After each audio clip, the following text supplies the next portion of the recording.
अस्सलाम वालेकुम, welcome to yummy treats. कैसे हैं आप सब। आज मैं आपके लिए लेके आई हूँ बहुत से मसलों का एक बड़ा मीठा और मज़ेदार सा हल। आपके घुटनों में दर्द है, आपके जॉइंट्स में दर्द है, आपको हेयर फॉल का इशू हो या आपके स्किन के, उन सब के लिए एक बहुत ही मज़ेदार और मीठा मीठा सा हल, अलसी के लड्डू या अलसी की पिनिया। सर्दियों में बना के ये खाएं। आप इसके बहुत से बेनिफिट्स भी हैं और जायका तो है ही। आइए बनाना शुरू करते हैं। बिस्मिल्लाहिर्रहमानिर्रहीम। यहाँ पे सबसे पहले मैंने 1.5 किलो गुड़ लिया है और उसको छोटे छोटे पीसेस में काट के पैन में डाला और इसमें डाल दिया 2 कप पानी। अभी हमने इसकी चाशनी नहीं बनानी है, इसको सिर्फ भिगो के रखना है। इससे ये होता है कि गुड़ फिर बहुत ईजिली मेल्ट हो जाता है और उसको बहुत ज़्यादा पकाना नहीं पड़ता। अभी हम इनकी सिर्फ तैयारी कर रहे हैं। कढ़ाई में डाली आधा किलो अलसी और इसको ड्राई रोस्ट कर लेना है। 3 से 4 मिनट तक इसको ड्राई रोस्ट करेंगे। जब इसमें से पटाखों की आवाज़ आने लगे और इस तरह से इसका कलर चेंज हो जाए तो इसका मतलब है कि अलसी बहुत अच्छे से भुन चुकी है और अब हम इसको निकाल लेंगे। इसी कढ़ाई में डालेंगे फूल मखाने और इनको भी इसी तरह से ड्राई रोस्ट करेंगे 2 से 3 मिनट के लिए। ड्राई रोस्ट करने से ये होता है कि एक तो इनकी शेल्फ लाइफ बढ़ जाती है और दूसरा फिर इनको ग्राइंड करना आसान होता है क्योंकि हमने इनका पाउडर बना के इसमें शामिल करना है। अगर आप चाहें तो इसको क्रश करके भी डाल सकते हैं, लेकिन पाउडर फॉर्म में डालेंगे तो वो ज़्यादा मज़े का लगता है। और उसके बाद यहाँ पे हैं काजू, पिस्ता, बादाम, मूंगफली, नारियल और चारों मार्क्स। इनको भी कढ़ाई में डाला और 3 से 4 मिनट के लिए ड्राई रोस्ट कर दिया। इनको बिल्कुल लो फ्लेम पे करना है। अलसी को आप हाई फ्लेम पे कर सकते हैं, बाकी चीज़ों को अपने लो फ्लेम पे ड्राई रोस्ट करना है। और अब यहाँ पे मैं डाल रही हूँ 1 किलो सरसों का तेल, 1 लीटर। आप चाहें तो देसी घी में भी बना सकते हैं, लेकिन अलसी की पिन्नी का जो ऑथेंटिक टेस्ट है वो सरसों के तेल में बनता है। लेकिन उससे पहले सरसों के तेल की खुशबू को ख़त्म करना ज़रूरी होता है, जिसका एक अपनी स्मेल होती है। उसके लिए ऑयल को बहुत अच्छे से गर्म करें और फिर बिल्कुल लो फ्लेम पे इसके अंदर एक रोटी या आधी रोटी का टुकड़ा डाल दें और उसके बाद इसको बिल्कुल लो फ्लेम पे 4 से 5 मिनट के लिए कुक करें। इस तरह से ब्राउन हो जाएगा, ऑयल का कलर भी चेंज हो जाएगा और खुशबू भी चेंज हो जाएगी। तो फिर चूल्हा हमने बंद कर देना है और इसमें डालना है 1.5 किलो आटा। कुछ लोग आटे को ड्राई रोस्ट करके बाद में ऑयल वगैरह ऐड करते हैं, लेकिन मैं इस तरह से बनाती हूँ, इससे बहुत इजी होता है। चूल्हे को बंद कर दिया है, ऑयल बहुत गर्म है, इसमें हमने आटे को बहुत अच्छे से पहले मिक्स कर लेना है। अगर आप फ्लेम ऑन रहने देंगे तो फ़ौरन से वो आटा जो है वो जलना शुरू हो जाएगा।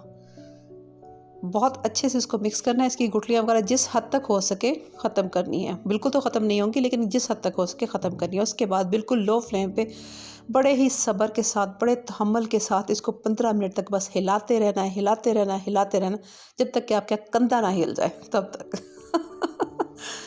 ये मेहनत तलब काम भी है, वक्त तलब काम भी है, लेकिन फिर इसका जो रिज़ल्ट मिलता है वो इतना लाजवाब होता है कि खाने वाले तारीफ़ किए बगैर रह नहीं सकते। ये देखिए टेक्सचर चेंज होना शुरू हो गया है, इसने ऑयल छोड़ना शुरू कर दिया है।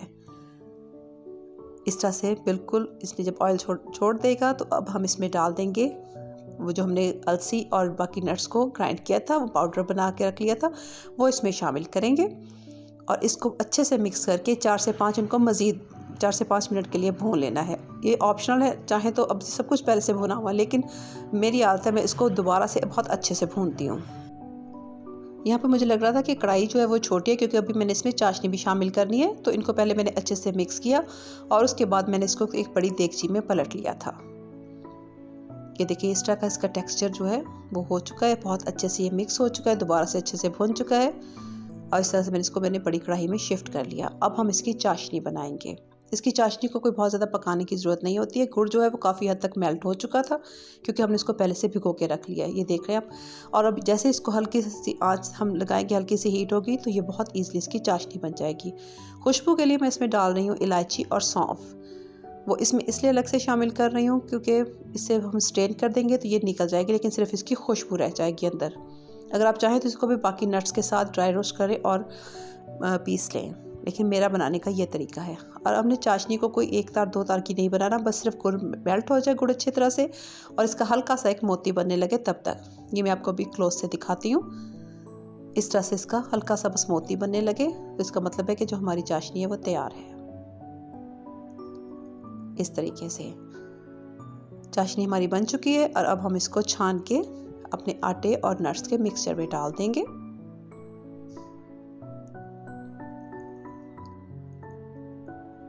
इसके ऊपर झाग है, आप इसको अलग से भी रिमूव कर सकते हैं, लेकिन बहुत ज़्यादा नहीं थे, गुड़ बिल्कुल साफ़ सुथरा था तो इसलिए मैंने इसको झाग को नहीं हटाया। आप चाहे तो हटा भी सकते हैं इसको।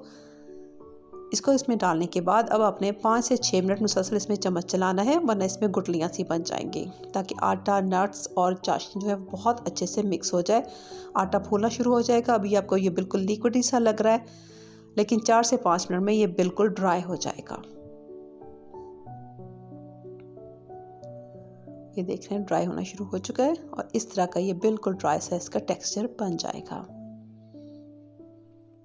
क्योंकि हमने चाशनी को बहुत ज़्यादा नहीं पकाया, इसलिए आप इसको थोड़ा ठंडा करके फिर भी इसके जो है लड्डू या पिनियाँ बना सकते हैं। अगर चाशनी बहुत ज़्यादा पका लेंगे तो फिर आपको ये काम फ़ौरन से करना पड़ेगा, वरना वो बिल्कुल पजीरी सी रह जाएगी।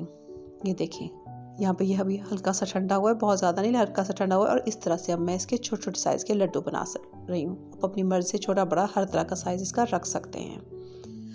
रेसिपी अच्छी लगी है, वीडियो अच्छी लगी है तो जल्दी से लाइक करें, चैनल पे नए हैं तो सब्सक्राइब करें और बेल आइकन प्रेस करें। और यूँ देखिए हमने बना लिए 1.5 किलो आटे और 1.5 किलो गुड़ के साथ इतने माशाल्लाह से ढेर सारे मज़ेदार किस्म के अलसी के लड्डू। नेक्स्ट वीडियो तक के लिए अल्लाह हाफिज़।